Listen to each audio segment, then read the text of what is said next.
I love chaos, and I enjoy that, and I enjoy when there's a real crisis. It's when I'm at my best, and when we don't know what's going to happen next. I love chaos. I remember my partner. I was getting a flight, and I was on the way to the airport. He said, "Where are you going?" And I said, "I'm not sure. I'm either going to Singapore or New York. I've got tickets to both." He said, "But you're in the car on the way to the airport." So I know they both go at the same time. So when are you going to decide? So I'll decide when I get there. And most people don't like that degree of indecision and chaos in life.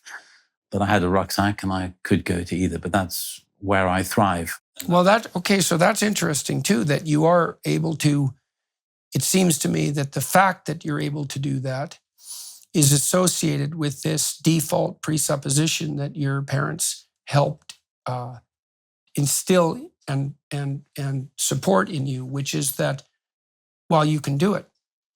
Because one way of limiting anxiety is to limit choice.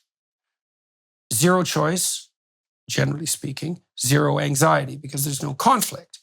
But another way of dealing with anxiety is to presume that if the situation shifts on you, you can manage it. That's why people like to watch jugglers, for example, or acrobats, because they're in a situation that's dynamically unstable, and yet they can continue their complex operations. And everyone loves that. And it's because it's a reflection of that spirit that's able to juggle. And so now, how did it come about that you had tickets to Singapore and New York simultaneously? I had meetings in both places, but I wasn't sure what was going to be the most important until I made a final phone call. I had to just assess which was the best place to be at that particular time. Right, and so you were leaving it to the last minute. Where you'd have the most information. Yeah, I'll come back to that. I can deal with that now, actually, in a way about decision-making. It's not quite in the relevant place in my career. But often people spend a lot of time focusing on what's the right decision to make, but they neglect a very important question. And this is in my life as a litigator, really, or even in life generally. They neglect the important question of when is the right time to make the decision. And so they just think, should I do this or that? But they don't think, when do I have to decide? Or when should I do it? And that's often neglected in a simplistic approach to decision-making, in my experience. Well, people also assume, I watched my colleagues, for example, in graduate school try to figure out which city they should live in if they had competing job offers from different universities. And they might be completely on different sides of the continent or in different countries. And so you might say, well, this is a really crucial decision. And the truth of the matter is, it's actually not that crucial a decision, because if you're in a good university in a large city, you have way more opportunity than you'll ever be able to make use of in both places. So the first thing you have to realize is both of those decisions, in principle, could be good. And the right city isn't even an appropriate category, because it's not like a city is one thing. A city is 50 billion things. And so the real question in a situation like that is, could I land in my feet and start to operate properly regardless of which of these places that I'm in? And the answer to that should be yes. And if it's yes, then you think, oh, well, either choice is good. And then you can start thinking, well, now maybe I'll go to city 1 and talk to the people there and see how I get along. And I'll go to city 2 and, start to find my way.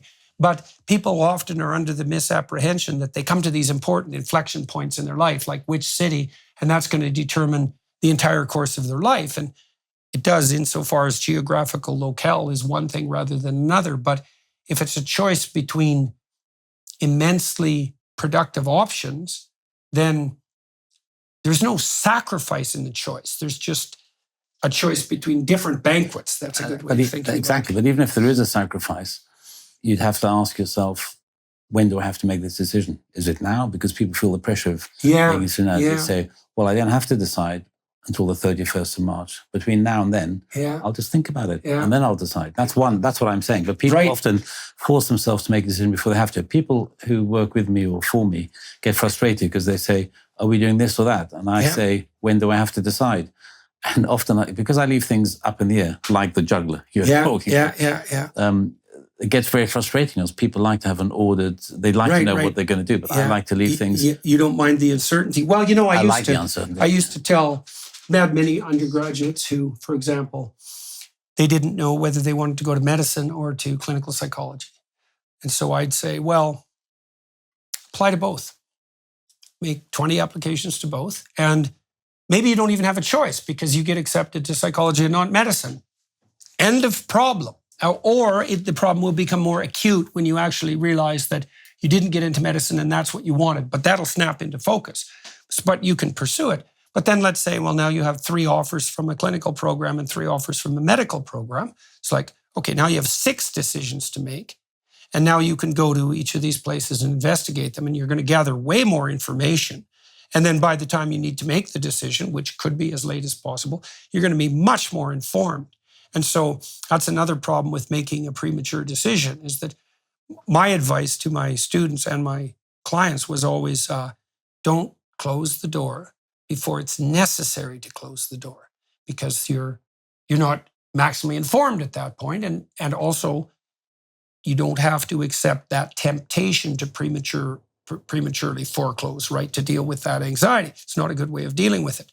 Leave the options on the table. It is a temptation for people to make decisions before they need to, because they want to have order, but they close doors, but they don't need to. And that's hard psychologically. I don't know why it's hard. Well, it's a lack of, I do believe it's associated with a lack of faith of the sort that we've been describing, is that people they don't have enough faith in their own ability to dance and to juggle. And so they want to specify the narrower pathway as soon as possible to get things, unnecessary chaos isn't helpful. And I don't think you want to, distribute mayhem and catastrophe wherever you go. But and in fairness, sometimes I might leave it to the last minute, and it's not the last minute. You pushed it too far, and you should have made it a bit. Yeah, well, that's another mistake you can make. But the thing is, there are mistakes everywhere. Okay, so now you're in the Jesuit schools, and are your academic interests starting to make themselves known? And what are they? There are 2 things. I was very interested in science. I missed one thing out that was important in my formative years, which I've just realized in talking to you now. Is when I was about 13, I went to visit my family in Montreal, and my uncle Joseph is a teacher there, a professor of philosophy. And philosophy means lots of things to different people, obviously.